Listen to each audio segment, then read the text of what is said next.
마음으로 오늘 말씀 제목을요, 진리의 기둥과 터가 되는 교회라는 말씀 제목을 가지고 우리 함께 좀 은혜를 나누려고 합니다. 여러분, 오늘 읽은 본문은요, 마태복음 7장의 말씀입니다. 이 마태복음 7장의 21절부터 27절까지의 말씀은 사실 마태복음 5장에서부터 시작되는 말씀이에요.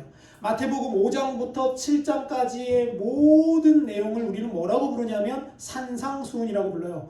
이 산상수훈은 예수님이 처음으로 설교하신 설교의 엑기스라고 부릅니다. 그래서 많은 신학자들이나 많은 설교자들이 뭐라고 얘기하냐면 산상수훈은 신약 복음서의 핵심이다, 이렇게 이야기해요. 아니, 어떻게 보면 구약과 신약 모두를 통틀어서 핵심이라고도 말할 수 있어요. 그런데 그 결론이 뭐냐 하면 바로 오늘 읽은 말씀이에요. 마태복음 7장의 후반절에 있는 말씀이죠.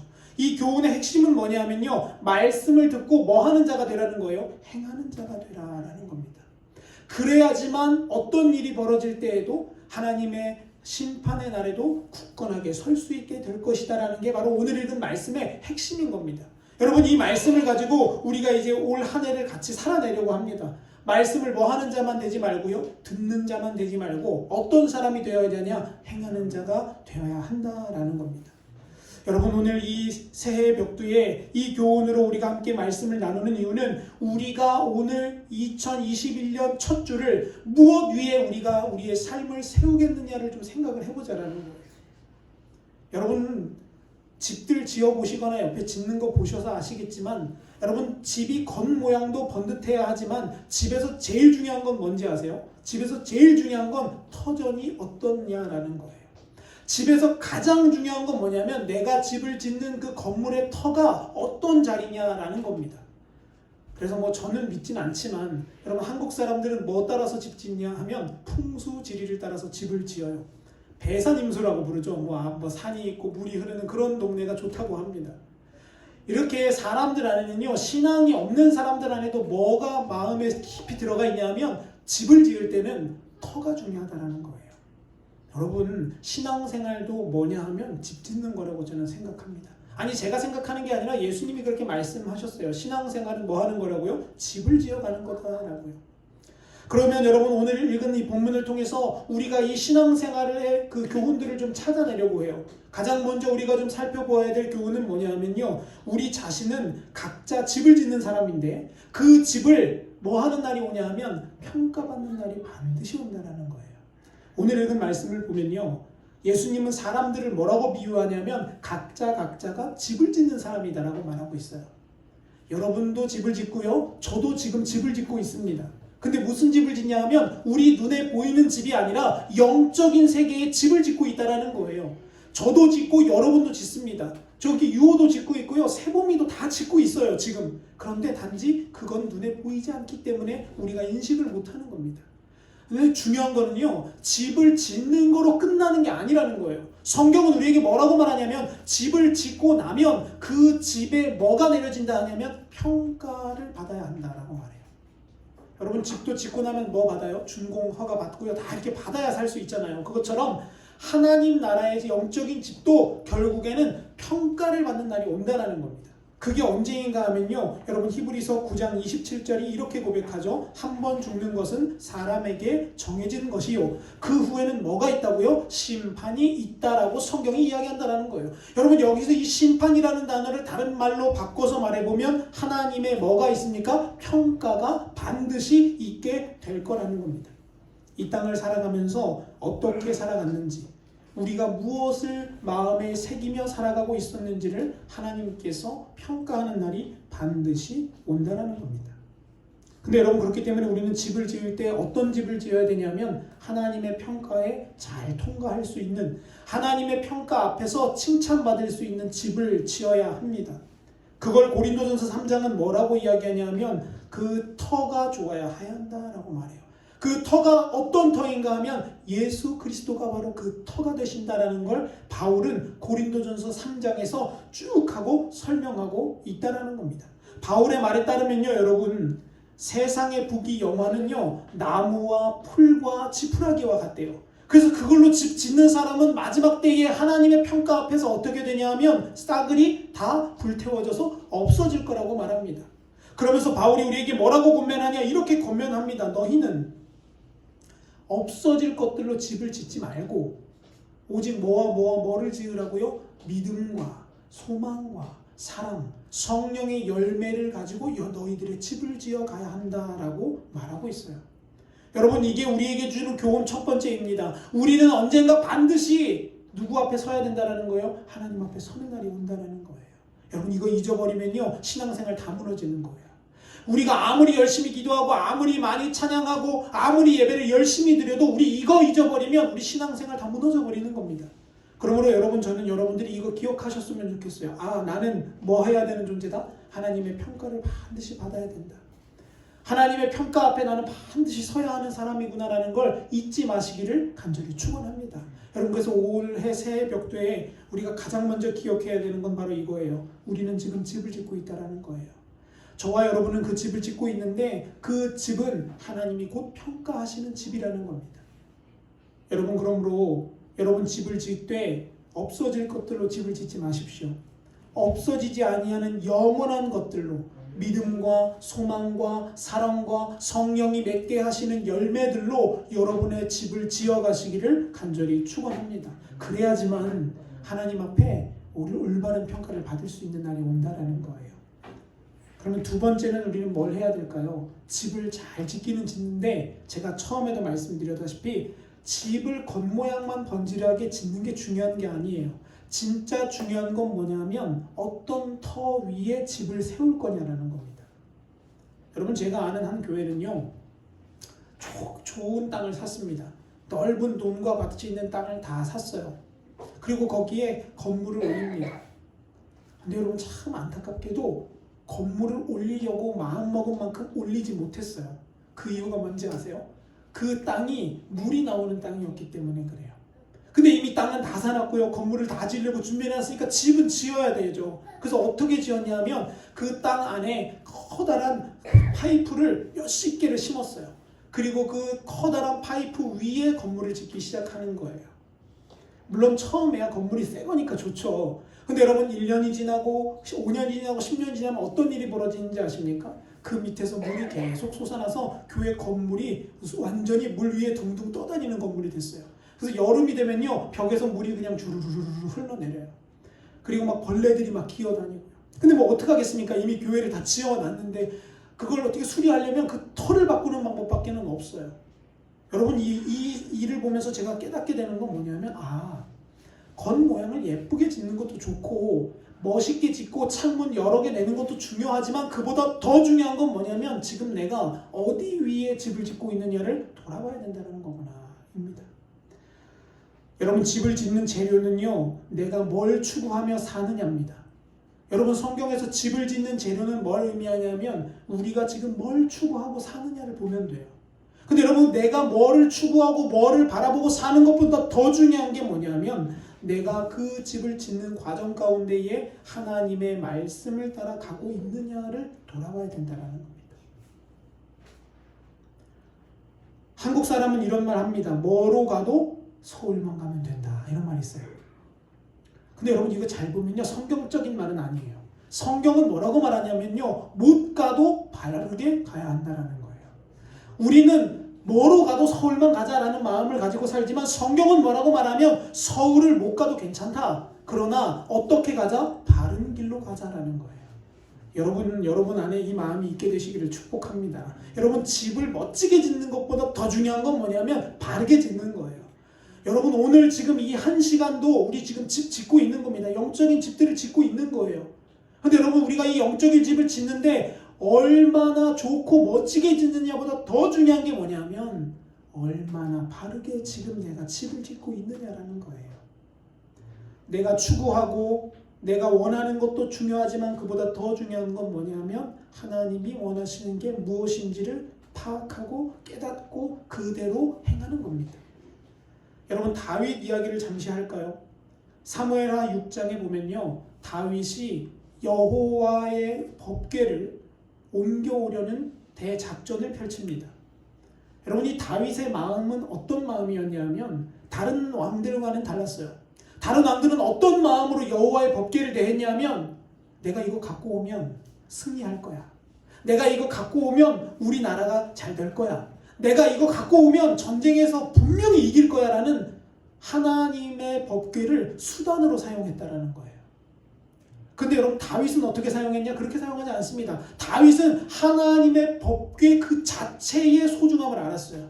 하나님의 법궤에 있는 하나님의 임재가 얼마나 중요한 것인지를 그는 깨달았어요. 그래서 그거 갖고 오면 전쟁에서 이기겠지라는 마음을 갖지 않았습니다. 그냥 그 자체가 소중해서 갖고 오기를 원했던 거예요. 여러분 우리 신앙생활로 바꿔 말하면 이런 겁니다. 신앙생활하는 사람들 두 종류입니다. 하나님 등 업고서 좀 복 좀 받아보고, 하나님을 좀 등에 업고 자식이 좀 잘 돼보고, 하나님 등에 업고 내 사업 좀 잘 돼보려고 믿는 사람들 굉장히 많습니다. 여러분 그런 사람들은 어떤 사람이냐? 제가 말씀드린 첫 번째 사람이에요. 하나님의 법궤를 갖고 오면 잘 되겠지, 승리하겠지, 이기겠지라는 겁니다. 근데 여러분 그런 마음 갖고 구약시대에 살았던 사람들 다 어떻게 됐습니까? 다 전쟁에서 졌고요, 노예가 되었고요, 팔려갔고요, 죽었어요. 여러분 이거 신앙생활에서 우리가 기억해야 되는 거예요. 내가 예수를 믿기는 믿되 왜 믿느냐를 반드시 점검해야 되는 거예요. 사랑하는 성도 여러분, 여러분 안에 그 물음이 있기를 축원합니다. 내가 오늘 예배하는데 왜 예배하냐는 거예요. 내가 오늘 헌금 드리고 내가 오늘 말씀 듣는데 왜 듣냐라는 걸 반드시 짚고 넘어가야 된다는 겁니다. 아무튼 다윗이 그런 좋은 마음으로 법궤를 가져오려고 해요. 여러분 하나님이 보시기에 얼마나 기뻤을까요? 얼마나 예뻤을까요? 그 마음이.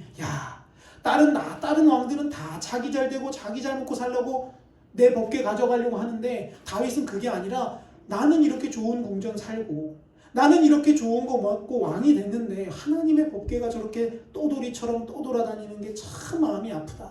그래서 내가 법궤를 가져오자라는 마음으로 사무엘하 6장에 법궤를 가져오는 작전을 펼칩니다. 여러분 잘 보셔야 돼요. 하나님의 법궤를 가져오려고 다윗이 어떻게 하냐면 아주 좋은 소를 준비합니다.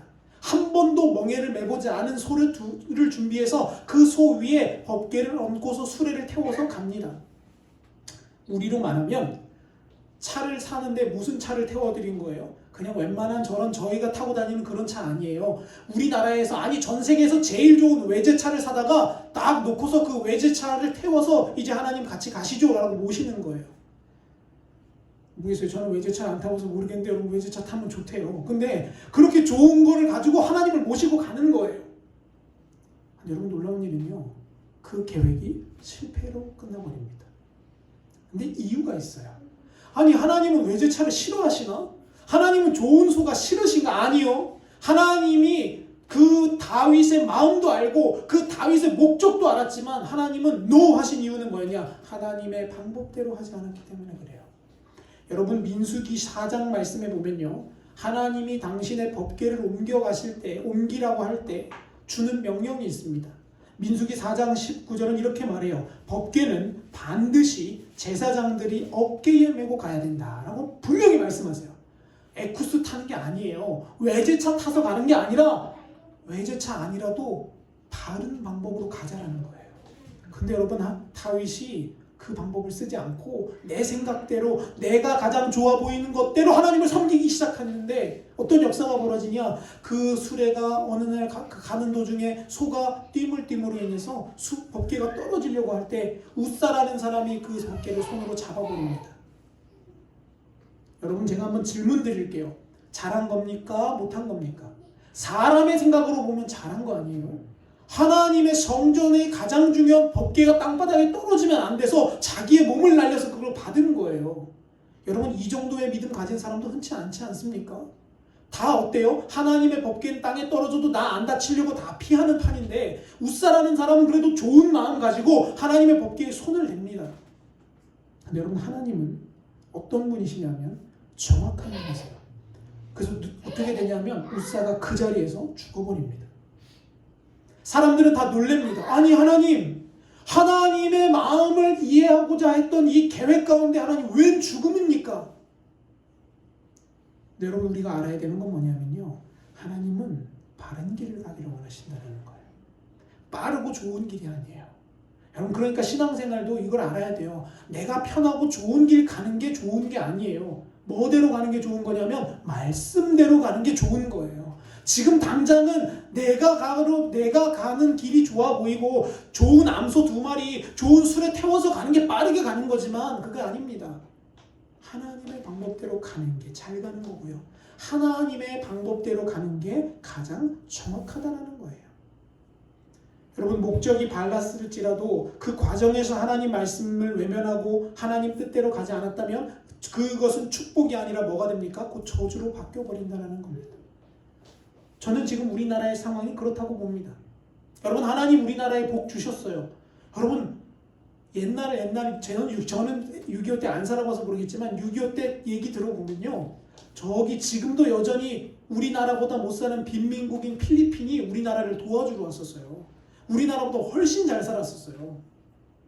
근데 여러분, 단 70년 만에 하나님이 이 세상 그 어느 나라에도 붙지 않았던 복을 우리나라에 부어주셨습니다. 그래서 우리나라 사람들 이제 오죽하면 그런 말이 있어요. 여러분, 이제는요, 거지가 굶어 죽는 거지는 없대요. 대신 뭔 거지가 있는 줄 아세요? 먹고 싶은 거 못 먹어서 죽는 거지는 있대요. 굶어 죽는 사람은 없는데 내가 먹고 싶은 거 못 먹어서 그래서 죽는 사람이 있다는, 무슨 말입니까? 그만큼 풍요로워졌다는 거예요. 하나님 우리나라에 그런 복을 주셨습니다. 그리고 우리에게 조건을 하나 제시하십니다. 대신 내 말씀대로 가자. 내 법칙대로 가자. 그러면 내가 너에게 끊이지 않는 영원한 복을 주겠다. 우리나라에 그렇게 분명히 말씀하셨어요. 그런데 여러분, 우리나라 지금 바르게 가고 있습니까? 아니, 우리나라만 아니라 일단 우리 자신부터 좀 보자고요. 우리 자신 지금 바르게 가고 있습니까? 여러분, 저는 목회자입니다. 근데 목회자인데요, 제가 굉장히 부끄러운 게 한 가지가 있어요. 그게 뭐냐면, 목회자들이 하나님을 바라보지 않고 이제는 세상을 바라보기 시작했다는 거예요. 아니, 물론 저도 그런 위험이 있습니다. 그래서 저도 늘 열심히 하나님 앞에 간구합니다. 그런 일이 없도록 도와달라고요. 근데 어떤 일이 벌어집니까? 여러분, 요즘은요, 목회자가 목회지를 바꿀 때 기본적으로 따라붙는 게 뭐냐면 돈이에요. 돈이에요. 내가 내 교회 성도 100명 있고 예산 뭐 얼마고 이러니까 내가 내 자리 비켜줄 테니까 너 다음 목회자 들어올 때 몇 억 갖고 와.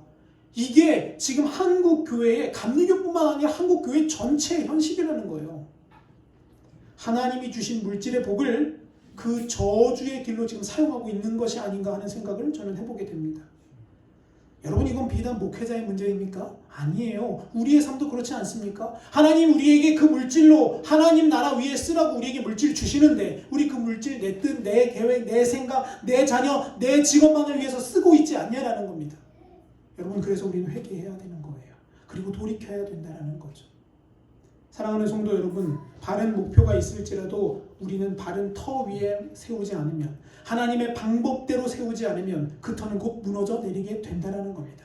여러분, 올 한 해 우리 교회는요, 진리의 기둥과 터가 되는 교회가 되기를 소망합니다. 하나님의 말씀을 세우는 교회가 되려고 노력할 거예요. 근데 그러려면 우리가 정확하게 먼저 말씀을 알아야죠. 그리고 그 말씀을 믿어야죠. 그리고 그 말씀대로 행해야 되는 거라는 거죠.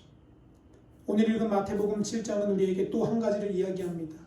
진짜 지혜로운 사람, 집을 잘 짓는 사람은 멋있게 짓는 것도 아니고 터를 좋은 데 짓는 사람이며, 마지막 세 번째는 뭐냐면 지혜로운 건축자는 그 말씀을 듣고 행하는 사람이다 라고 말하고 있어요.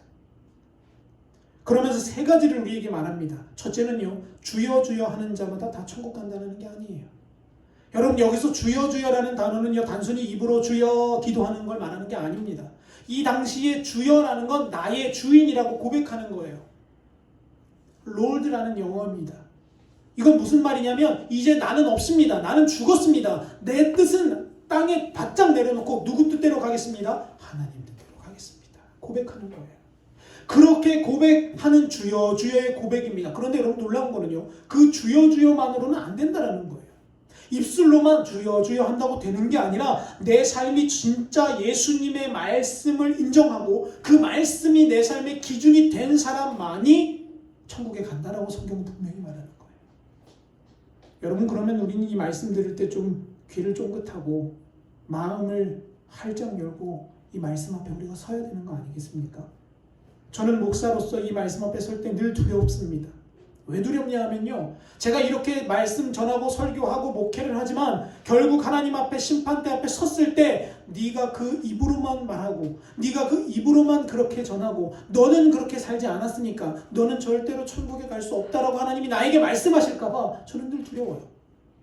늘 그 마음이 제 안에 가득합니다. 그래서 제가 성직을 막 화가 날 때에도 그게 막 묵상되어져요. 아, 맞다. 주님 나에게 이렇게 평가하신다고 말씀하셨지. 여러분, 우리가 주여 주여 한다고 되는 게 아닙니다. 주님이라고 인정한 대로 살아내야 된다는 거예요. 그분을 나의 아버지로 모시고 진짜 그렇게 갈 때에 우리가 천국 가는 백성이 된다는 겁니다. 그리고 두 번째 기억해야 될 것은요, 직분과 능력이 우리를 구원하지 않는다는 걸 알아야 된다는 거예요. 여러분, 한국 사람들 참 이상한 그 성향이 있어요. 원래 여러분 기독교에서 그리스도교에서 직분이라는 것은요, 겸손의 자리입니다. 섬김의 자리고요, 낮아져야 되는 자리예요. 그러니까 무슨 말이냐면 내가 집사를 받고 권사를 받고 장로가 되고 목사가 된다는 건 다시 말하면 더 낮아지고 더 연약해지고 더 숙이고 더 섬기고 더 사랑해야 된다는 의미예요. 그러니까 원래대로라면 직분을 받으라고 해도 어떻게 하는 게 맞는 거예요? 아, 난 그 정도 그릇이 안 돼요. 아, 나 아직 그거 감당 못해요. 내가 어떻게 그렇게 집사 권사의 일을 감당하겠습니까? 여러분, 이렇게 돼야 맞는 거 아니겠습니까? 그런데 여러분, 한국은 어때요? 3년 교회 다니고 2년 교회 다니면 교회 갑자기 안 나와요. 어떤 성도가. 왜 안 나오냐고 집회 전에서 물어봅니다. 아니, 성도님 왜 교회 안 나옵니까? 세례도 받고 그렇게 열심히 시다. 목사님, 참, 나보다 늦게 온 누구누구는 벌써 집사 됐던데 나는 아직도 성도예요. 난 교회 안 갈래요. 여러분, 집사가 무슨 집을 사는 건 줄 아나 봐요. 집사하면 집 산다는 그런 말도 안 되는 생각을 해서 그런지 직분 안 준다고 교회 안 나오는 사람이 있어요. 여러분, 우리 너무 착각을 잘못하고 있는 거예요. 생각을 잘못하는 거예요. 집사가 되면, 권사가 되고 장로 목사가 되면 더 부담스러운 자리가 되는 거예요. 더 섬기고 더 낮아지고 더 엎드려져야 되는 자리이기 때문에 오히려 하나님 앞에 거룩한 부담감을 가져야 되는 거지. 내가 5년 교회 다녔고 10년 교회 다녔는데 나 집사 권사 장로 안 준다고 교회를 떠난다? 여러분, 이건 뭐라고 할 수 있는 거리도 아닙니다. 여러분, 그분은 믿음이 없는 거예요. 안타깝지만 믿음이 없는 겁니다. 여러분, 성경은 우리에게 뭐라고 말합니까? 22절과 23절에서 우리에게 이렇게 말합니다. 제가 한번 읽어드리겠습니다. 그날에 많은 사람이 나더러 이르되 주여 주여 우리가 주의 이름으로 선지자 노릇하며 주의 이름으로 귀신을 쫓아내며 주의 이름으로 많은 권능을 행하지 아니하였나이까 하리니, 그 다음 23절입니다. 그때 내가 너희에게 밝히 말하되 내가 너희를 도무지 알지 못하니 불법을 행하는 자들아 내게서 떠나가라. 하나님이 이렇게 말씀하신대요. 여러분, 여기서 놀라운 사실은요, 하나님이 나 너 모른다라고 말했던 그 사람들의 모습을 잘 보세요. 어떤 능력을 가지고 있었습니까? 그들은요, 귀신도 쫓았어요. 여러분, 그들은 어떻습니까? 선지자 노릇도 했습니다. 그들은요, 능력도 있었습니다. 그런데 우리로 말하면 직분도 가지고 돈도 있고 심지어 기도해서 능력도 받고 은사도 있는 사람들이라는 거예요. 그러면 우리 정도 그 정도 되면 야, 저 사람 구원 받겠다, 우리는 그렇게 생각하잖아요. 근데 성경은 뭐라고 말하냐? 아니다. No. 왜 no냐? 너 그거 가지고 내 법대로 살지 않으면, 너 그 능력 가지고 그 물질 가지고 그 재능 가지고 내 말씀대로 살지 않으면 난 너 모른다. 난 널 알지 못한다. 분명히 말씀하신다는 거예요. 히브리서 6장에서도 이렇게 말합니다. 한번 비침을 얻고 하늘의 은사를 맛보고 성령에 참여한 바가 되고 하나님의 선한 말씀과 내세의 능력을 맛보고도 타락한 사람들은 다시는 새롭게 할 수 있는 기회가 없다라고 말하고 있어요. 이게 무슨 말이냐면요, 나에게 있는 능력과 나에게 있는 은사와 나에게 있는 재물이 나를 구원하는 게 아니라는 거예요. 진짜 나를 구원하는 건 뭐냐 하면 내가 하나님의 말씀을 지금 행하며 살아가고 있는가라는 기준이라는 거죠. 여러분, 이 말씀에 해당되는 대표적인 인물이 구약의 발람과 신약의 가룟 유다가 나옵니다. 여러분, 가룟 유다 우리가 보기에는 목매어 자살해서 참 나쁜 사람 이렇게 보죠? 아니에요. 사실은 엄청난 능력자입니다. 여러분, 가룟 유다는요, 예수님의 12제자 중에 한 사람이었어요. 여러분, 근데 예수님의 12제자들은 기본적으로 무슨 능력이 있는지 아세요? 병든 자를 고치는 능력이 있었어요. 말씀만 전하면 귀신이 떠나가는 역사가 일어나는 능력자들이에요. 우리로 말하면 엄청 유명한 목사님들이라는 거예요. 그리고 심지어 가룟 유다는요, 예수님에게 신뢰를 받아서 그런지, 제자들에게 신뢰를 받아서 그런지 돈주머니까지 차고 있었던 사람이에요. 아니, 부럽지 않으세요? 여러분, 능력도 있고요, 귀신도 쫓고요, 뭐 교회 세울 때마다 부흥되는데 거기다 뭐까지 있어요? 돈까지 있어요. 엄청난 사람이에요. 그런데 말씀대로 가지 않으니까요, 결국엔 어떤 인생이 되냐면 목을 매라 자살하는 인생이 되는 거예요. 여러분, 우린 깨어나야 합니다. 하나님의 은혜를 내가 받았다 했을지라도, 지금 하나님이 나에게 구원의 은혜를 부어주셨다 할지라도, 내가 믿음으로 그 구원의 은혜를 소유하지 않으면, 내가 믿음이라는 것으로 하나님과 나를 연결하지 않으면 결국 구원과는 상관없는 사람이 될 수도 있다는 겁니다. 여러분, 이 말씀을 우리가 마음 깊이 새겨야 합니다. 그리고 그 말씀을 묵상하고 하나님의 뜻대로 사는 역사가 있어야 한다는 거죠. 변질될 수 있다는 거예요. 그러니까 주의하라는 겁니다. 여러분, 사울 왕 어떻습니까? 사울 왕 처음에 하나님이 그 사무엘 통해 기름 부으셨을 때 성경이 이런 표현을 써요. 겸손한 사람이었다. 몸과 키와 능력은 남들보다 한참 위였지만 참 사람이 괜찮았다라는 거죠. 근데 왕이 되고요, 하나님이 그에게 기름을 부으시고요, 능력을 주셨고요, 재물을 주셨고요, 그리고 나서 어떤 역사가 일어납니까? 그가 교만해지는 겁니다. 그리고 어떤 일을 벌이냐면 아말렉과의 전쟁을 나가는데 하나님의 말씀은 뭐라고 말하냐? 사무엘상 13장 9절에 제사장이 아니면 절대로 뭐 드리면 안 된다? 제사 드리지 마라 말씀하셨어요. 근데 여러분, 사울은요, 나에게 능력도 있고 힘도 있고 하나님이 이 정도 인정해 주셨으니까 내가 뭐 해도 괜찮겠지? 제사 좀 해도 괜찮겠지? 제사를 드립니다. 그리고 전쟁에 나갔어요. 근데 사무엘이 제사를 드리는 도중에 도착했어요. 그리고 사무엘이 깜짝 놀라면서 이렇게 전합니다. 왕이시여, 왕이 하나님의 말씀을 버렸은즉 하나님도 어떻게 하신다고요? 왕을 버려 이제는 왕의 자리를 이어가지 못하게 하실 것입니다. 이렇게 말씀해요. 그리고 여러분, 너무나도 잘 아는 유명한 말씀을 남기죠. 하나님은 뭐를 좋아하신다고요? 제사보다 순종을 좋아하십니다. 이렇게 말하는 거예요.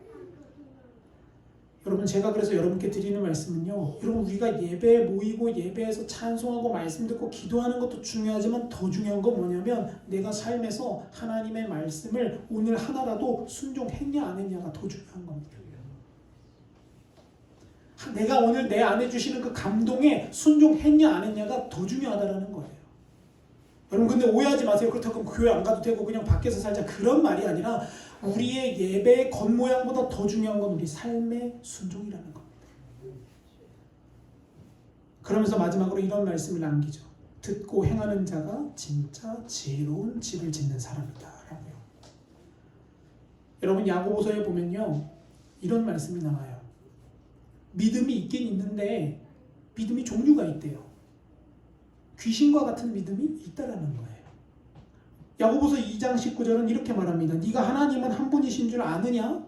그래, 좋다. 귀신들도 어떻다고요? 그 사실은 다 안다라고 성경이 말해요. 여러분, 그런데 귀신들도 하나님이 위대하시고 하나님이 십자가의 그 예수를 돌아가시게 하고 부활하심으로 구원을 이루셨고 지금도 하나님은 운행하고 계시고 만왕의 왕이시고 통치자이시라는 걸 누구도 안다고요? 귀신도 알아요. 근데 여러분, 성경은 뭐라고 말하냐면 그 믿음 가지고는 안 돼라는 거예요. 여러분, 예수님이 뭘 했다, 예수님이 그 일을 이루었다라는 걸 머리로 아는 건 귀신의 믿음입니다. 근데 그 믿음이 어디까지 와야 되는 거예요? 내 영으로 내려와야 되는 거예요. 그래서 그 영으로 내려온 그 믿음이 나를 이끌어 가야 되는 거예요. 예를 들어 이런 겁니다. 어느 날 주님이 나에게 감동을 주세요. 야, 네가 가진 물질 저기 있는 어떤 선교사님한테 좀 보내라. 여러분, 물질을 갖고 있으면 뭐가 동시에 생기냐면 욕심이 동시에 생깁니다. 주님, 그 돈 얼마면 우리 집 가정에 얼마나 며칠을 더 살 수 있는데 왜 그러세요? 주님, 나중에 할게요 하고 지나갑니다. 우리는 별 대수롭지 않게 그런 일들을 그냥 지나가요. 근데 여러분, 그 주님 입장으로 보면 그 말은 곧 뭐냐면 나 주님 말씀 안 들을래요. 나 주님 필요 없어요. 주님 그냥 나 귀 닫고 눈 닫고 살 거니까 관여하지 마시고 그냥 필요할 때나 좀 나타나셔서 그냥 복 좀 주시고 자녀 좀 잘 되게 해주시고 이러면 좋겠습니다. 이런 거예요. 근데 성경은 그런 믿음을 뭐라고 말하냐? 귀신의 믿음이라고 말합니다. 여러분, 마지막 시대가 되면 될수록 귀신의 믿음을 가진 사람들이 늘어날 겁니다. 아니, 목사님 무슨 믿음을 귀신 믿음? 아니요, 성경이 말하잖아요. 그런 믿음은요, 귀신이 갖고 있는 믿음이에요. 그러니까 우리는 우리의 믿음을 점검해야 되는 거예요. 오늘 내 믿음이 귀신의 믿음인가, 아니면 진짜 하나님께로부터 공급되어진 신령한 믿음인가를 우리가 점검해야 된다는 겁니다. 그래서 듣고 행하는 자가 될 때에만 하나님이 우리를 인정하시는 거예요. 하나님이 우리에게 복을 주시게 된다는 거죠. 여러분, 이제 말씀을 정리하겠습니다. 우리 그렇게 집을 지어 가야 합니다. 그런데 우리가 이 집을 짓는데 깨달아야 되는 것 한 가지가 있어요. 겉으로 보기에는 진짜 잘 지은 집과 못 지은 집이 티가 별로 안 난다는 거예요. 잘 못 지은 집은 모래 위에 짓는다라고 26절과 27절이 말합니다. 근데 잘 지은 집은 어디에 짓냐면 반석 위에 집을 짓습니다. 여러분, 모래 위에 지은 집이나 반석 위에 지은 집이나 겉보기는 어떨 것 같아요? 별반 차이가 없어요. 똑같아요. 근데 그게 드러나는 순간이 있어요. 우리가 이렇게 와서 다 예배드리니까요, 저는 모르겠어요. 저는 은사가 없어서 여러분의 믿음이 어느 정도인지 저는 잘 몰라요. 근데 여러분, 우리의 믿음이 드러나는 때가 있어요. 그 누구한테도, 그 어떤 사람한테도 숨길 수 없이 완전히 벌거벗긴 채로 우리의 믿음이 보여지는 때가 있습니다. 그때가 언제냐면 바로 27절이 나타나는 때예요. 여러분, 27절 말씀을 여러분 한번 보실까요? 27절이 이렇게 말합니다. 비가 내리고 창수가 나고 바람이 불어 그 집에 부딪히매라고 말해요. 자, 진짜 믿음과 가짜 믿음이 언제 드러나냐 하면 잘 될 때 드러나는 게 아닙니다. 여러분, 잘 될 때는요, 믿음 없는 사람도 뭐라고 고백해요? 할렐루야, 하나님이 하셨습니다, 이래요. 근데 진짜 믿음과 가짜 믿음이 언제 드러나냐? 내 삶에 폭풍이 몰려올 때, 내 삶에 창수가 넘쳐날 때, 내 삶에 홍수가 터졌을 때 진짜와 가짜가 드러납니다. 여러분, 우리는 이걸 알아야 돼요. 우리의 삶에 홍수와 고난과 불행이 올 때 우리의 믿음은 진짜인지 가짜인지를 알 수 있어요. 그래서 여러분, 마지막 때가 되면요, 반드시 시험과 환난과 풍파와 핍박이 오게 됩니다. 왜 그런지 아세요? 주님이 뭐라고 말씀하셨습니까? 마지막 때에는 알곡과 가라지를 어떻게 하시겠다고요? 구분 지으시겠다고요. 그 구분 짓는 방법은요, 여러분 농사 지어보셔서 다 아시잖아요. 여러분, 알곡이랑 가라지랑 같이 놓고 어떻게 하면 아주 한 방에 알 수 있어요? 바람을 불어보면 알아요. 하고 불어보면요, 알곡은 그곳에 남고요, 가라지는 어떻게 돼요? 다 날아가고 떠나가고 사라져버립니다. 알곡의 입장으로서는 바람이 별로 좋은 게 아니에요. 고통이죠. 그런데 그 농부의 입장으로서 그 바람은 좋은 겁니다. 왜냐? 진짜와 가짜를 판가름할 수 있기 때문에 그래요. 여러분, 올 한 해 우리는 진짜가 되기를 소망합니다. 저도 그렇고 여러분도 그렇고, 여러분, 교회의 문턱을 밟는 사람이 아니라 진짜가 되셨으면 좋겠어요. 그래서 주님이 다시 오셔서 우리를 보실 때, 야, 너 진짜 알곡이구나. 너 진짜 그 고난과 역경 속에서 잘 견뎌왔다. 내가 내 부활에 너도 참여하게 하리라라고 말씀하실 거예요. 여러분, 믿음의 사람이 기억해야 될 것, 반드시 기억해야 될 것 뭔지 아십니까? 오늘 내가 진짜 믿음인지를 돌아봐야 된다는 것과, 두 번째는요, 하나님의 영광에 참여하려면 반드시 뭐가 따라온다는 겁니까? 고난과 역경이 따라온다는 거예요. 예수님이 부활을 경험하려면 뭐 하셔야 돼요? 죽으셔야 되는 거예요. 똑같아요.